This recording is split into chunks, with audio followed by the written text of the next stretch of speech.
Good morning, everyone, and welcome to IDBI Capital Markets Morning Podcast, where we share our views for Nifty, Bank Nifty, and sector-specific highlights.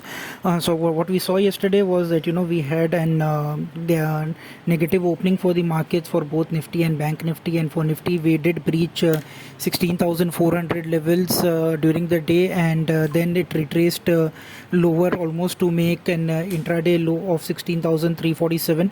From there, in the last 1 hour, we did see some bounce, and we managed to close above 16,400 levels, which was a positive sign. And for Bank Nifty, what we have seen that Bank Nifty also did see a negative start and did hit a low of 34,834. But then from there it did bounce, but did not go beyond 35,000, but almost tentatively close to 34,996 was the closing, so almost near 35,000 marks. So both the indices have regained their critical marks by the closing session, and that is a positive sign today. SGX also indicates a positive start, and if we hold on to those gains, then there is a possibility that we may make one more attempt to cross the previous highs. Overall, if we see, then India VIX was almost flattish with a mild uptick, and overall, if we see, then most of the data on the Nifty as well as Bank Nifty didn't have much of an indication on the long or the short side built up. If you look at the FII data, then FII data still suggests that there has been the continuous selling by the FIIs.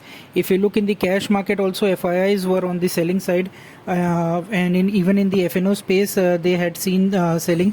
If you look at the FI cash figure, 2,294 crores worth selling was seen by the FIs, and if you look at the FNO space, then 2,407 crores in the index futures and 1,566 crores in the stock futures.